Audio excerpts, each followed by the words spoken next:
Episode 25 of the New England Sports Media Podcast. We're jumping to a little bit different realm of sports media with Megan Erbes, the content manager for the International Tennis Hall of Fame and veteran of the SID sort of landscape at the conference and school level. We're going to have a great discussion with Megan about her career path, but also the relationship between sports information and the media, as well as the conference side and conferences and the media. So, Megan, thanks so much for joining us. Yeah, thanks. Thanks for having me. This should be fun. My Yeah, first ever absolutely. podcast experience. Yeah, no, we're glad to have you. So I met Megan as she was like an official scorer in the Cape Cod Baseball League a couple summers ago when I was interning for the Falmouth Commodores. So it's pretty cool. And at the time, you were working for the American Athletic Conference as a director Yep. of communications. So I kind of want to start there. I can, I guess, run through your resume a little bit in that you were there as an assistant. Then you went to the Little East Conference, Division III, UMass Dartmouth, and then back to the American Athletic Conference. So I'm curious, when you're a director of communications for an almost Power Five type conference, Our s- um, Power six. Power Six conference. First of all, what is that role? Like, what do you do? What is your goal? What is that position? So that position is it's really a lot of championship planning.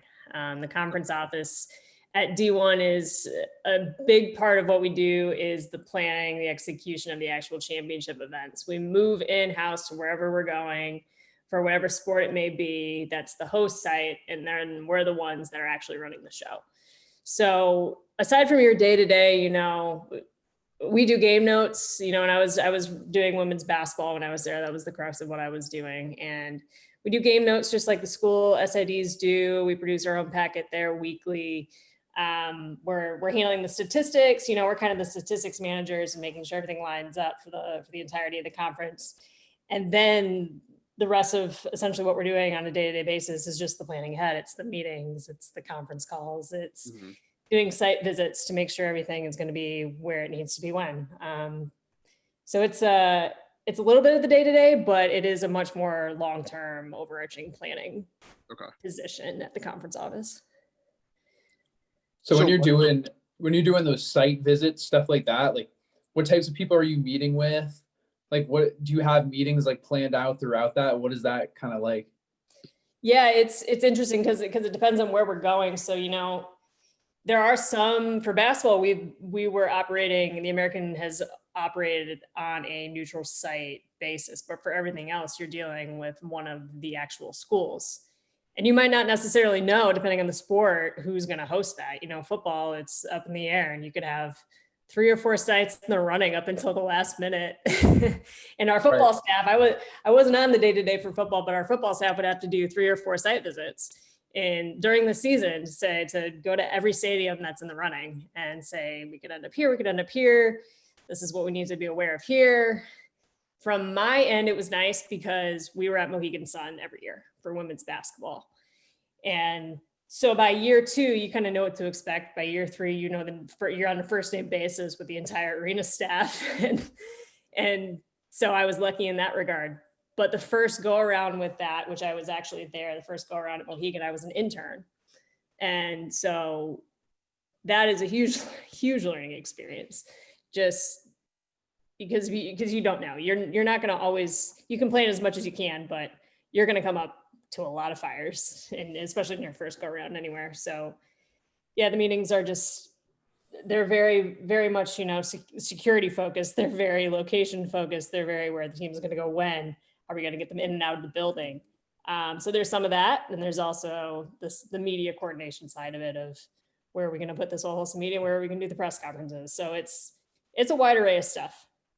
So in terms of the relationship with media at the conference level, is it kind of like you're coordinating the more like logistical stuff for the championships and then maybe like media days and that type of stuff, or is there any responsibility or any media requests that you field like at the conference level?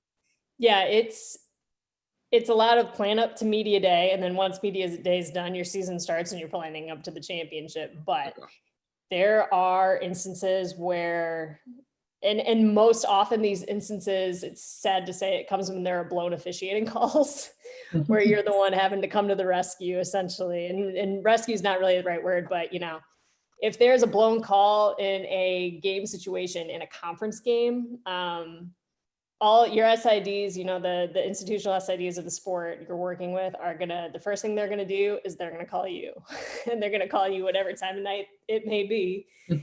And, you got to get ready to put out a statement, and I wasn't in a position where I was the one putting out the statement. I would be the one then directing the call to other people to say, hey, we need to get together a statement.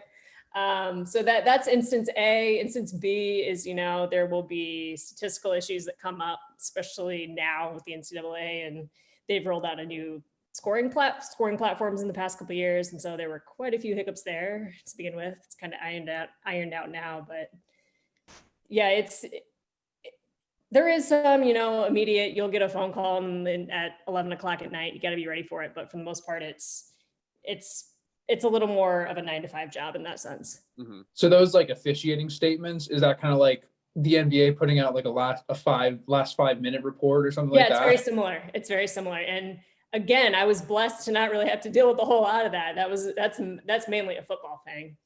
But there were some times on the men's basketball side where Dan Hurley got thrown out of a game and everyone's coming to the conference and to get a perspective on whether or not he should have been tossed from a game. There was a game in Cincinnati where he and Mick Cronin got into it, and when he was there. And again, I was blessed to not have to deal with any of that directly, just hear about it the next morning.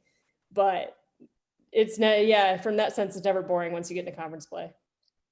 So you also were like an institutional SID at a Division III school. Why did you jump from, or how did you get there? Like you said, you interned at the American Athletic Conference, and then how did you get from so take us through the path from the American back to the American. What was in between? Yeah. What did you do? So I had moved around a lot, grew up in Michigan, did grad school in Tennessee. And the first job I got out of grad school was the internship at the American in communications. And I kind of fell in love with New England, Rhode Island, just wanted to stay. So I was really trying to look just to stay, and so to speak, stumbled into a job at the Little East Conference, which was literally just across town. They were in Providence at the time. And did that for a couple of years, and knew that if I ever wanted to take communications a little bit further, I was going to have to actually do the SID job for a bit.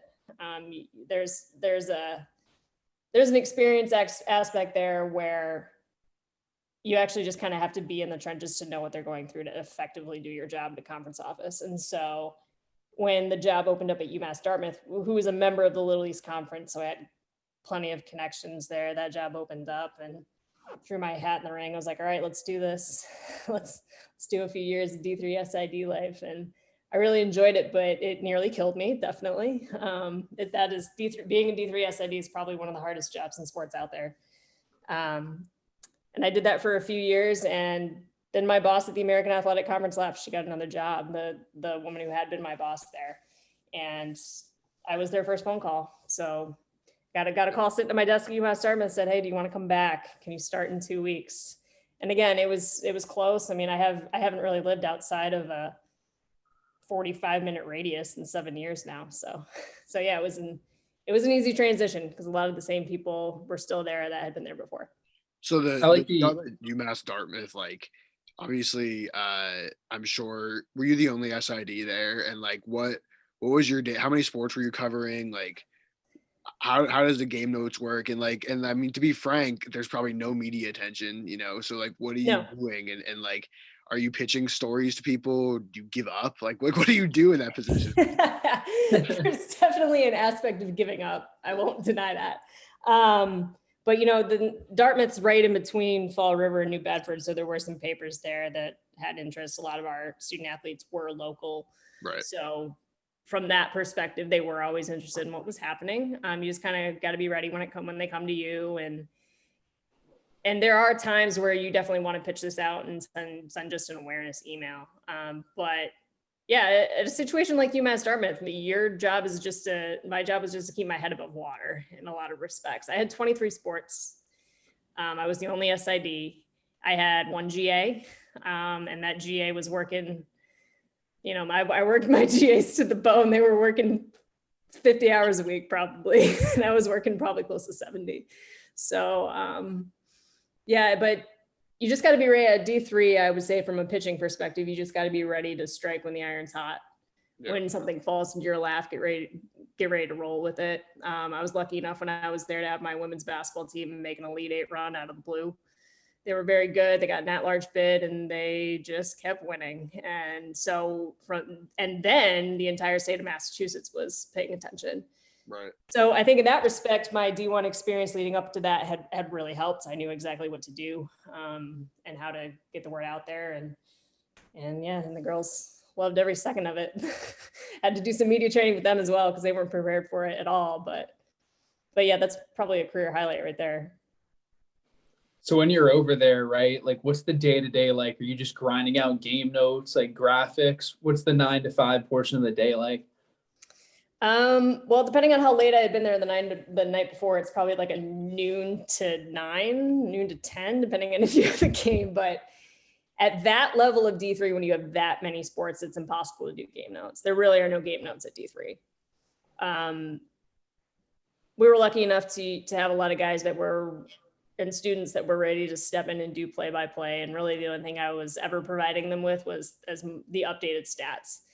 And D3 play-by-play individuals are some of they do amazing work because everything they do is essentially off the cuff. They're not being tossed their talking points right in a nice little packet sitting in front of them. They have to find themselves. So yeah, the game notes, it would be virtually impossible to do game notes now. But when you get into a situation like the NCAA tournament, then I was doing game notes when there's a higher level of exposure. But yeah, you're just keeping your head above water. You're getting the game recaps out. Occasionally you'll get a preview out. One of my focuses at UMass Dartmouth was to try to enhance their graphic presence and really try to get their Instagram off the ground. So that's something that I focused on a lot there. And then the live streaming, and that was something that I put on my GA's plate. So there was a lot. There was a lot. It was just a constant, you just got to get through the games kind of thing, especially on a Saturday. With the social media, and like you said, you're trying to grow the Instagram over there. How do you like get an Instagram account like that off the ground? Are you like following alumni and stuff, like kids on the team? Yeah. A lot of it at a D3 level is kids on the team. And the kids that you're working with, the student athletes that you're working with on a day-to-day basis, that's where the attention is going to be. And then from there, their attention, you're doing this mainly as a recruiting tool. The same as it would be for Division I, obviously not on the same scale, but you want to be able to put something out there nice that looks good to help your coaches get the players.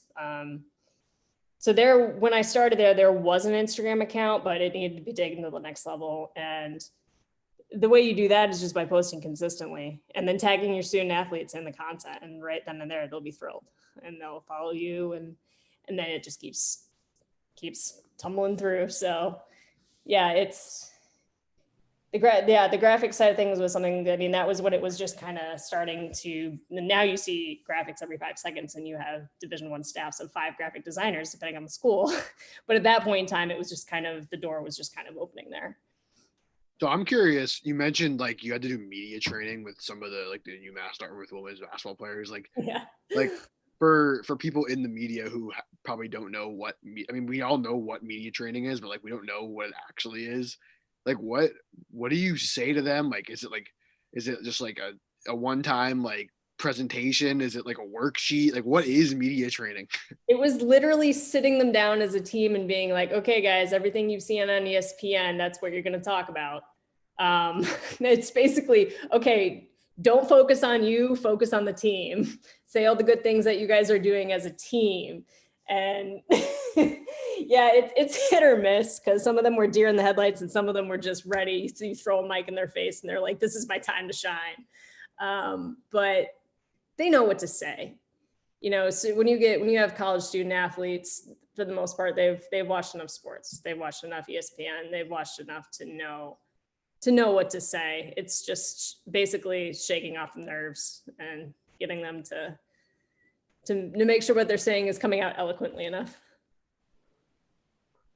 So like, what do you want, I guess, as an SID? Like, I'm curious in terms of when media comes to you or comes to wherever you're at, like, you know, there is a lot of cliches and like definitely reporters get frustrated when kids just only will talk about the team and not talk about themselves. Like, is there like how do you and do you encourage, the individuality of the student athlete when it comes to media interviews? And I guess, how much policing has there been or is there in the SID job of what kids say? Like, will you read an article and some kid says, I was a beast that game, and then would anyone say anything to that kid? Like what is that? What is the kind of the relationship that the SID has with the student athlete beyond this is what you should say, and is that it?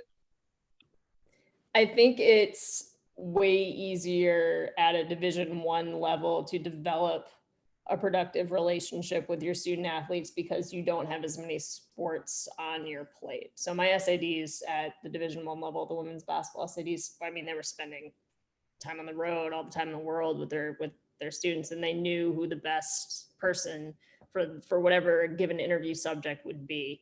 Obviously, if they're doing a profile, you encourage them to talk more about themselves. And they'll do that anyway. A lot of, again, when you actually stick a microphone or a recorder in front of a student athlete's face who's never done an interview before, they trend towards saying, the appropriate things. And then depending on the personality, some of them are a little more honest. And I'm more of a proponent of letting their personalities shine through. So, I mean, there were definitely some that I knew what I was going to get was whatever the profile was going to be in the standard New Bedford Standard Times or whatever it may be, was going to be different than if they were talking to one of their teammates. So I definitely encouraged that. And a couple of the good players got really used to it by the time. A couple of our best players were local kids from New Bedford area. And so they were written about a lot, and they by the time they were hitting the Elite Eight as seniors, they knew exactly what to say. So another thing I'm curious about in terms of that is, so at the American conference, obviously you worked with UConn at the time, who was in the American. Um, can you kind of describe just what the media attention was like for them versus probably every other team in the conference? Like if you're at a championship at Mohegan Sun, which is obviously very close to UConn, how many reporters are there for the UConn women's team versus the University of South Florida? All what of is them are there for UConn. All 45 of them are there for UConn. And on a championship night, depending on how good the opponent was, by my last year there, it was just they didn't lose a single conference game in the 6 years they were in the conference. So by the final year, it kind of died off a little bit. They were all gearing up for what they were going to do in the NCAAs. But, on the years that USF, for example, was really good, then you had national writers there that were really focused on what was happening and wanted to talk to Gino. But yeah, all 40 of the writers that I would average at the championship were all there for UConn women's basketball. And they are an anomaly in the women's basketball world. Now this is changing, in the past couple of years, it's been a much more even playing field. It's been really fun to see. Went to 2 Final Fours with UConn. Thankfully they kept winning and I got to have that experience. All the credit in the world to them. And I got to go a couple of years in a row. And the media attention for them is off the charts. We're talking like the event staff, me, UConn's SID, Anna, we'd have to, like, when the media time was up, physically separate reporters away from Gino because everyone just wants a soundbite from him. He's a very prolific man. I've never heard a media session with him that isn't profound in some way. That's just the way he is. So yeah, I was dealing with all Connecticut writers in my time at the American for the most part. Save a few here or there. Florida, USF, UCF had some good media followings because they got pretty good by the end of my stint there. But it was all UConn. It was very UConn heavy. What about the other teams and coaches like treat that? Do they treat it as kind of like a running joke, or are they like, why are we not getting any media attention? No, they know. Oh, they understand. And to their credit, they all viewed it as a really good thing for their programs.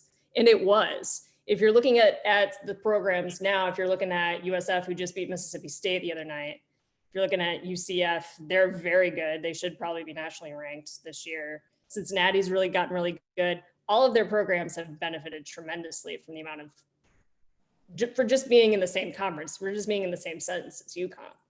It'll be interesting to see what happens now that UConn's back in the Big East. But no, to the coach's credit, they knew what it was doing for them. They knew how it was upping their profiles. And kind of like the pantheon of college sports media attention, like the UConn women's basketball program, I'm curious, like if you were like to put them up with some of the most prominent football and men's basketball programs, or maybe some of the most prominent baseball programs, like a Duke basketball or something. Like the UConn women's media attention, like it competes, right? Like that's definitely. Like would you like do you think they would? Obviously, you can't put a number on it, but like, do you think they get just as much attention? Do the women get more attention than the men? Frankly, I mean, it seems like they might. Yeah, they do. Again, that could change. On the years that the men are good, it's pretty equal. Yeah.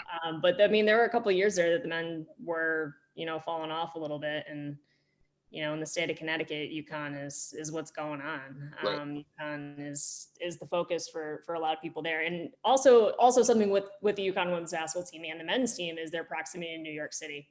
So you got a lot of New York beat writers and SNY is broadcasting a good portion of their game, so they're very involved. So their proximity there also helps it. But for the longest time, I mean, it just comes from UConn being literally college women's basketball was UConn for so long. Right. And they just built up such a strong fan base that's carried over. So February of this year, you go to the International Tennis Hall of Fame, which I've been to, and it's in Newport, Rhode Island. I've been to the Campbell's, the Campbell Chunky Soup Tournament or whatever it's called. Yeah, it changes every year. Hall of Fame Classic. So why were you attracted to that job? How is it different than what you've been doing? How is it the same? What do you do? Yeah, there were a couple of factors. So again, with my whole, I'm staying in New England, I'm engaged, this is where I'm going to build a life.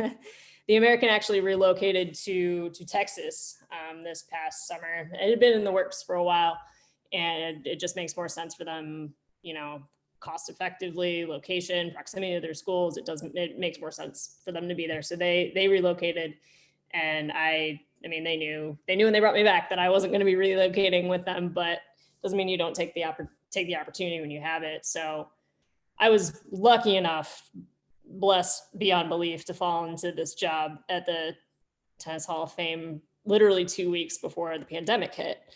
And I'm still going strong. It's been an interesting year. It's been a really different year, as I think is the case for all of us, just in sports with everything that's happened. But I was really looking to make a pivot back to more of a feature writing kind of environment. And this just happens to fall into social media for them. So in my current job now, I am running all of their, I'm the point person for all of their social media pages. Obviously I have help. We've got a pretty strong marketing presence, but I'm the one executing the copy, the content, everything that's going on for the Hall of Fame open pages, as well as the International Tennis Hall of Fame general pages, which are more of a global presence. So when you're drafting material and content for the social media pages for this, what are you looking for? Like, are you looking for mostly video? How do you draw people's eyes? We're in a really good position that we have a lot of good connections throughout the tennis world. So anybody that's following the ATP or the WTA closely is also looking at what we're doing. And, this fluctuates year to year depending on who the inducting class is. It depends on whose name is being tossed around to go into the Hall of Fame, and who the candidates are, you know, in the year. It's a yearly cycle. Induction at the Tennis Hall of Fame happens the weekend following the Hall of Fame Open tournament, which is a full week in July. Again, I have yet to experience one of these because everything got canceled this summer. So what I thought I was going to be doing from running social content from a tournament perspective, which I'm very comfortable with, have a lot of experience with, didn't end up happening. And now we've pivoted totally digital. And so there has been a lot to work with. I'm in a position where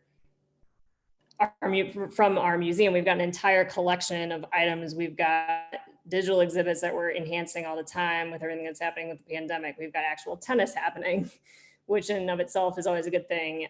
We've got everything that's going on in the lives of you know, the Hall of Famers that are still out there and in the media. I'm lucky to always have something to talk about, and it's just a matter of figuring out how to position it differently, how to make it more interesting, how to give it a little bit of a scope in terms of the history, and trying to amplify the storylines that are already there. And so are you a one person department? I know you said you have they have a big marketing presence, but are you the only person in your kind of department?